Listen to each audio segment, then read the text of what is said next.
Bon, est-ce que c'est encore possible de faire du dropshipping en 2020? Eh bien, c'est ce qu'on va voir dans cette vidéo. C'est parti!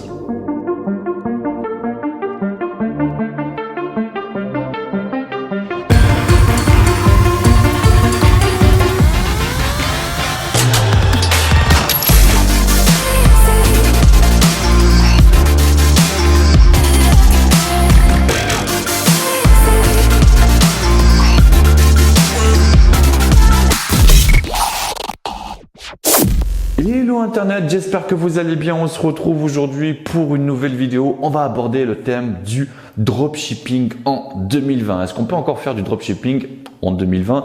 Est-ce que ce n'est pas trop tard? Est-ce que les personnes qui découvrent le dropshipping cette année, est-ce qu'on peut encore faire du cash? Alors, ce qu'il faut savoir bien évidemment, il y a beaucoup de choses qui ont changé. On ne peut plus faire du dropshipping comme on le faisait il y a 1 an, 2 ans, 3 ans et j'en passe. Pourquoi? Parce que effectivement, quand je dis qu'il y a beaucoup de choses qui ont changé, des points positifs et des points négatifs. Alors, je ne vais même pas parler de cette histoire de virus qui fait un petit peu ravage où tous les dropshippers sont un petit peu en panique parce qu'effectivement, avec ce qui se passe actuellement en Chine, tout est bloqué, tout est mis en quarantaine, il n'y a pas d'envoi de colis. Bref, peu importe, je vais vraiment faire une parenthèse, je ne vais pas parler de ça. Je pense qu'il y a assez de vidéos qui parlent de ça, mais surtout, ça va rentrer dans l'ordre. Donc, c'est pas grave, on va retrouver une normalité par rapport à ça.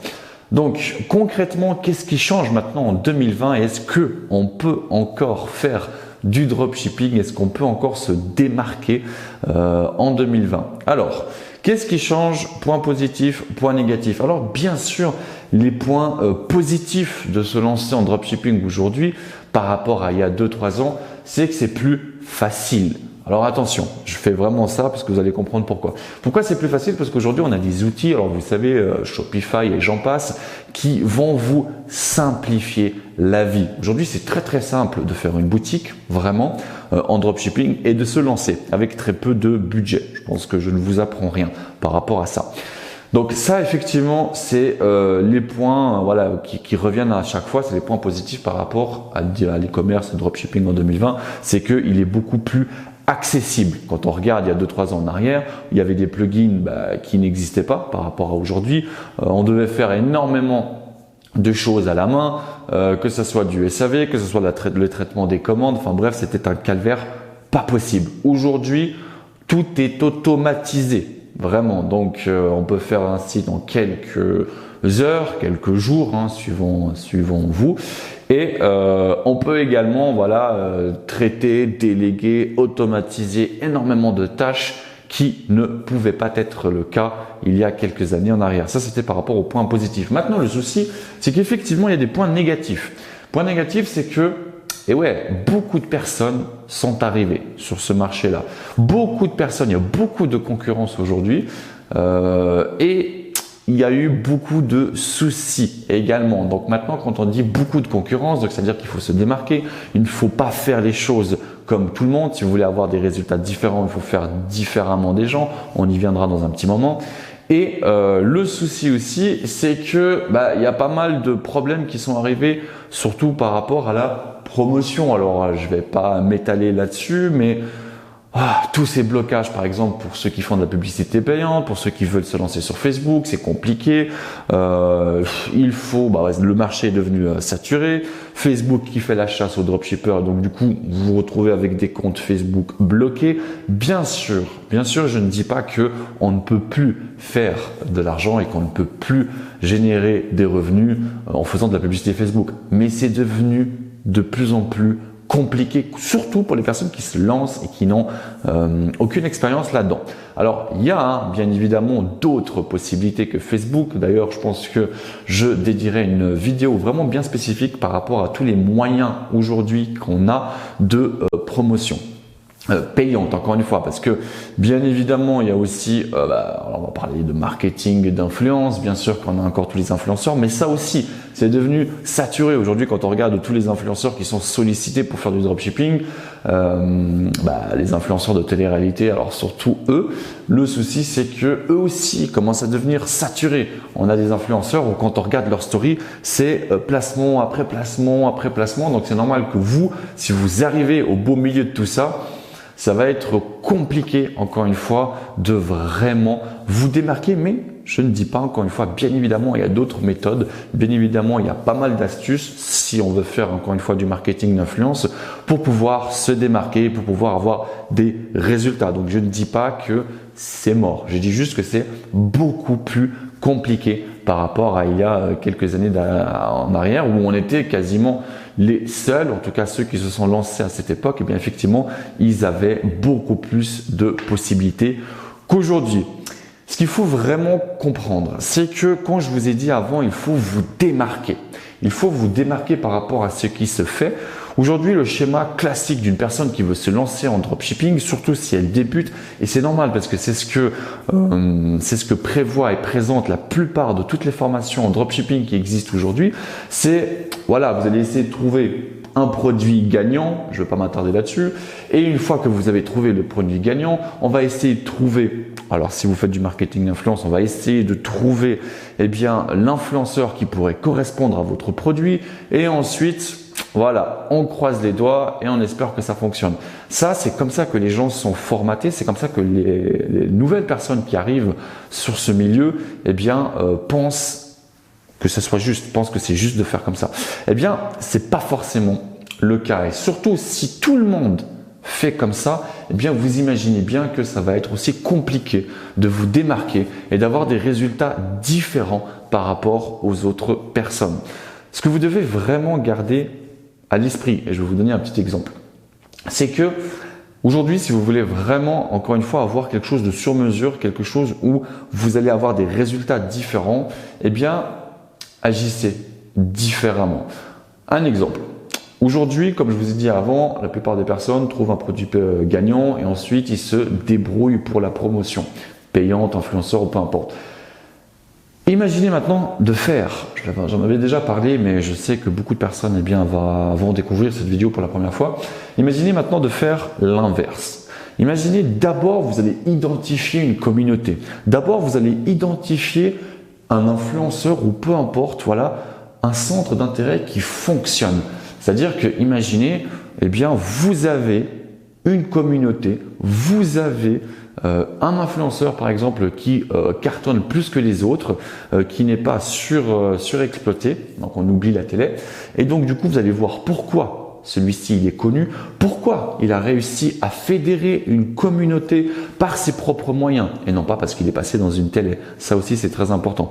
Et une fois que vous avez identifié ça, une fois que vous avez identifié une communauté, ça peut être issu d'un influenceur, ça peut être une communauté sur Facebook, ça peut être une communauté sur différentes plateformes, peu importe. Mais imaginons, une fois que vous avez identifié un besoin, une communauté, quelque chose, voilà, un groupement de personnes qui se sont entourées et qui se sont regroupées autour de quelque chose, autour d'un centre d'intérêt, dès que vous avez identifié ça, allez chercher un produit qui va correspondre à cette communauté-là. Parce qu'en faisant ça, vous allez obtenir au final un business sur mesure qui va fonctionner 3-4 fois beaucoup mieux, tout simplement, qui va fonctionner, qui va cartonner, où vous allez avoir beaucoup plus de résultats. Parce que vous allez justement apporter encore une fois un produit adapté à une communauté qui attend, à une communauté qui existe déjà. Donc du coup, vous allez faire du sur-mesure et vous allez avoir un résultat qui est beaucoup plus intéressant que de faire l'inverse. Je vous donne un exemple.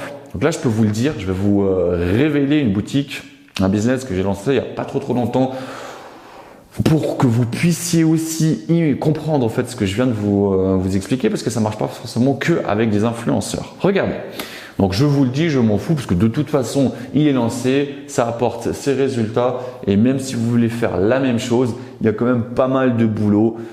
Et puis quand bien même, si vous voulez essayer, essayez, peu importe. Regardez, prenons par exemple l'exemple de Amsterdam. C'est une ville que j'aime beaucoup, c'est une ville où je suis allé plusieurs fois là-bas.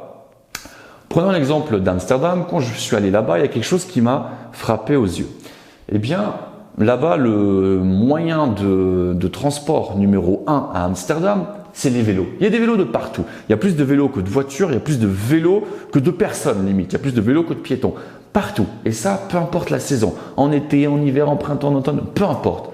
J'ai l'impression, vraiment, chaque fois quand je vais là-bas, que c'est une secte. Voilà, si tu as ton vélo, c'est bon, tu fais partie de la secte. Donc du coup, vous avez vu là, je me suis dit, ah, il y a quelque chose, il y a un centre d'intérêt. Donc ça, c'est un exemple, hein, parmi des centaines d'autres. Il y a un centre d'intérêt, il y a quand même un énorme engouement. Ici, il y a une communauté. Voilà, vous avez vu, vous comprenez avant pourquoi je vous parlais de communauté.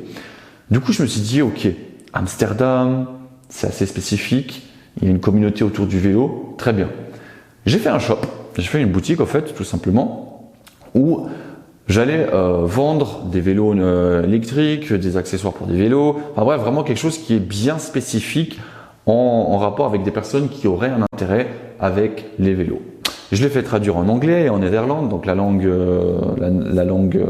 d'Amsterdam, et je l'ai fait tourner uniquement aux personnes qui habitent à Amsterdam.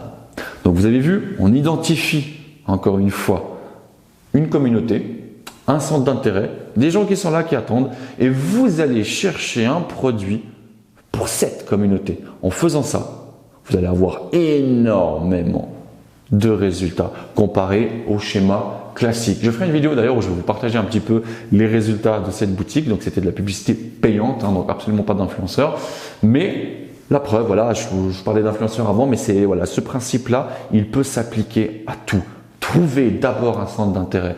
Ensuite, trouvez une communauté, trouvez quelque chose voilà, qui est déjà vivant, déjà voilà, des fans, trouvez des fans, trouvez encore une fois une communauté qui existe et allez chercher un produit pour cette communauté. Vous allez vous retrouver avec un business sur mesure avec beaucoup plus de résultats. Voilà.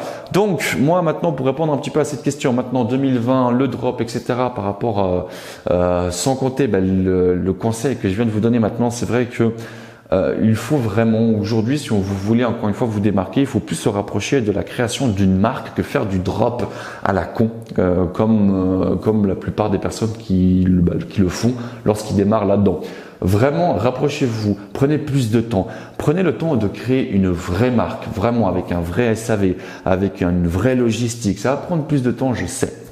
Mais pour ceux qui veulent se lancer en e-commerce et vraiment avoir leur marque, je pense que c'est beaucoup plus intéressant de faire ça plutôt que de passer par les voies traditionnelles parce que vous allez avoir, voilà, comme je vous l'ai expliqué, beaucoup plus de complications que si vous créez une vraie marque, surtout qu'une marque, une fois que vous l'aurez créée, une fois que vous l'aurez lancée, une fois que vous aurez vos résultats, lorsque vous allez vouloir revendre votre business, eh bien c'est beaucoup plus simple de revendre une marque où vous allez avoir une vraie valorisation autour de votre business. Donc c'est plus simple de vendre une marque plutôt qu'une vulgaire boutique en drop. Voilà, ça c'est vraiment un autre conseil que je peux vous donner. Si je devais vraiment parler du futur, c'est quoi le futur? Quel est le futur du dropshipping? Qu'est-ce qu'on attend? Eh bien, honnêtement, quand je regarde, et ça je pense que si, dites-moi dans les commentaires par rapport à tous les sujets que je vous ai abordés, lequel vous voulez voir en premier pour une prochaine vidéo. Mais il faut savoir aujourd'hui pourquoi je ne crois plus trop au dropshipping classique. Attention, au dropshipping standard qu'on nous apprend dès le début. Sans compter tous les arguments que je vous ai déjà donnés, c'est qu'aujourd'hui aux États-Unis, eh bien, il y a des plateformes. Il y a des plateformes qui se sont lancées, qui cartonnent et qui fonctionnent. Quel est le but de cette plateforme? Eh bien, ils se sont dit, ok, le dropshipping, le concept, il est génial. Comment offrir aux gens uniquement les avantages du dropshipping sans les inconvénients? Et donc, du coup, ils se sont dit, ok, il y a des plateformes qui se sont créées et qui invitent des marques connues. Par exemple, je sais pas, là, je regarde ma caméra. Alors, imaginons Canon. Voilà. Imaginons Canon. Ça n'arrivera jamais, hein, mais c'est vraiment pour vous donner, pour schématiser un petit peu tout ça. Imaginons que Canon se dise, mais c'est génial le dropshipping. Ouais, j'aime bien le principe. J'aime bien juste le principe. Pas AliExpress et tout ça, mais vraiment le principe. C'est quoi le principe? C'est donner des produits qui m'appartiennent. Donc moi, en tant que marque, moi je suis Canon, je donne certains produits. C'est génial. Je donne à des gens, les gens vont prendre mon produit, ils vont se démerder pour la promotion, encore une fois, et je les paye. Et je les paye au fait 30%, 25%, 40%. À chaque fois qu'ils génèrent au fait des ventes, je les paye. Et ce principe-là, il y a une plateforme, il y en a plusieurs d'ailleurs aux États-Unis, qui ont compris l'intérêt. Donc du coup, ils ont invité des marques à venir sur cette plateforme-là et les marques mettent à disposition différents produits pour des social marketeurs, pour des personnes qui veulent revendre. Et vous, qu'est-ce que vous avez à faire? Ah tiens, celui-là c'est intéressant, ce produit-là il a l'air sympa, tiens celui-là il y a un potentiel. Vous allez tout simplement avoir le lien. Vous allez avoir le produit en question de la marque vous donne tout. Quand je dis elle vous donne tout, donc sur ces plateformes-là en question, elle vous donne le site, c'est-à-dire que vous n'avez pas de site à faire, parce que vous allez profiter du site de la marque qui existe déjà. Elle va bien évidemment vous mettre à disposition le SAV. Vous n'avez pas besoin de faire SAV parce que le SAV va être le SAV de la marque qui existe déjà. Vous n'avez pas besoin de vous occuper de tout ce qui est envoi, casse-tête depuis la Chine, agent et j'en passe. Parce que de toute façon, la plupart de ces marques-là ont déjà des services professionnels et donc du coup livrent leurs clients au bout de 24-48 heures. Donc vous allez profiter également de ça. Vous allez profiter de l'historique, de la notoriété de la marque, surtout si c'est une marque qui existe depuis un bon moment. Donc vous avez vu tous les désavantages entre guillemets et tous les inconvénients plutôt du dropshipping, on les enlève. On les enlève et on va se retrouver justement à devenir un peu comme le MLM. Mais là, voilà, je ne vais pas forcément rentrer dans le détail par rapport à ce type de business-là. Mais pour moi, ça, c'est le futur du drop. Le drop 3.0, 4.0, vous l'appelez comme vous voulez. Mais enfin bref, pour moi, ça, c'est vraiment le futur. C'est-à-dire, les gens vont uniquement se focaliser sur la promotion de certains produits et ils seront payés pour ça. Un peu comme de la filiation. Voilà, franchement, on peut s'apparenter à de l'affiliation. Eh bien, s'il y a des plateformes, voilà, aux États-Unis, qui ont mis ça à disposition. Voilà, c'est comme une plateforme d'affiliation géante avec des produits et des marques connues. Et donc, du coup, voilà, vous vous retrouvez tout simplement avec un business où vous avez uniquement besoin de vous focaliser sur la promotion du produit. Quand on sait ça, on se dit putain, c'est génial parce que on enlève encore une fois tous les inconvénients. Donc pour moi en fait voilà, ça c'est encore une fois c'est mon point de vue par rapport à ce qui se passe. Je fais énormément de veille, je regarde énormément ce qui se passe à l'étranger parce qu'il y a toujours une avance pas possible sur nous. Donc voilà, ce genre de plateformes là qui ont commencé à voir le jour où ça cartonne. Je vois il y a très peu. Franchement, je pense que ça se compte une dizaine, centaine de personnes en Europe qui connaissent ce genre de plateforme-là et qui pratiquent, au fait, encore une fois, ce genre de concept-là. On est encore plus en Europe, on a un temps de retard, comme d'habitude, sur du drop classique. Donc voilà, encore une fois, si ça vous intéresse, je peux faire des vidéos pour vous montrer ce type de plateforme-là, montrer comment ça fonctionne, dites-le moi dans les commentaires. Il y a énormément aujourd'hui de possibilités sur Internet. Voilà, il y a énormément de business, la possibilité de créer des business, les muses, encore une fois, aussi, mais ça, j'en ferai une vidéo bien spécifique par rapport à ça. Si vous voulez être au courant de toutes les nouveautés concernant ce qui se passe, concernant trading, e-commerce, bref, toutes les petites astuces de manière gratuite, c'est très simple. J'ai lancé la semaine passée un groupe, je l'ai déjà partagé en story sur Instagram. D'ailleurs, si vous ne me suivez pas sur Instagram, honte à vous. Vous retrouverez tout ça dans la description de cette vidéo. Je vous ai mis dans le lien, un lien dans la description de cette vidéo qui va renvoyer vers un groupe Telegram. C'est un groupe accessible à tous, c'est gratuit. Je partage énormément d'informations dans ce groupe-là. Il y a des concours, il y a des informations et des astuces. Enfin bref, si vous voulez rester encore une fois à l'affût et surtout si vous voulez avoir une veille constante, je vous invite vraiment à nous rejoindre tout simplement sur ce. J'espère que cette vidéo vous a plu. Je vous attends en commentaire, le petit pouce qui fait plaisir. N'hésitez pas à vous abonner à la chaîne si vous ne l'avez pas déjà fait. Sur ce, je vous fais plein de bisous. À une prochaine pour une nouvelle vidéo. Bye bye.